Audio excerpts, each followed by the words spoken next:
There's a supplemental right now going through the board, $27 million going toward housing that would target people that are at risk of homelessness and just everything that has to do with housing, repairs, everything else. Can you commit to maybe like supporting this supplemental? One thing I don't support is supplementals weeks before I submit a balanced budget. There's no point in that. I have to submit a budget in just a few weeks, and we're doing supplementals at the end of a budget year. To describe this as an 11th hour measure, I would offer that it's a first hour measure, that it's an opportunity for us to set our priorities. If we don't set this as a priority, it's simply not going to get done. And as it relates to the housing supplemental, I'm going to submit a budget that substantially increases housing in the city, but I'm going to do it in a way that distinguishes the process that the charter set up. There is nothing in the charter, there is nothing in ordinance that says that the legislative body cannot amend the budget with supplemental appropriations at any time during the year.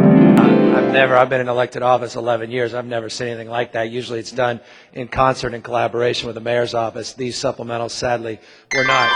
Nothing abnormal about this process. Indeed, it happens all the time. Virtually the exact same thing happened last year when there was plenty of financial good news in San Francisco, and we voted on a very, very similar package. We put aside in my budget, and this is how it usually does. The mayor submits a budget, the board makes adjustments, amendments, and prioritizes.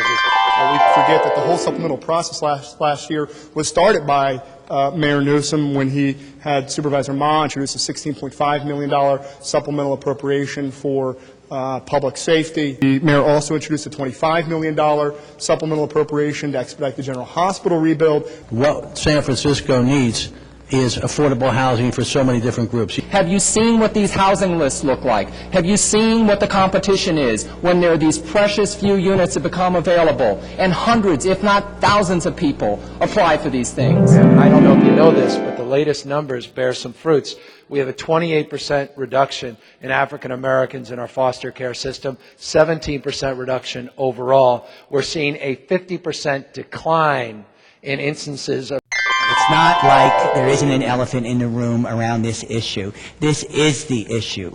When people say, what are the main issues in San Francisco, the top three are housing, housing, housing.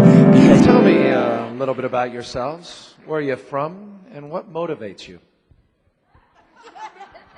And how about you? When did you start dancing? When you were 6 weeks old? No, you don't remember that. How about 6 months? A year? Indeed, everything that we're doing here is real action.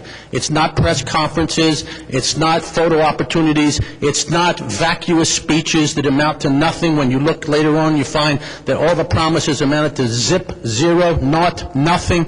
That's what we're seeing, unfortunately, but it's not effective leadership because it doesn't really get anything done.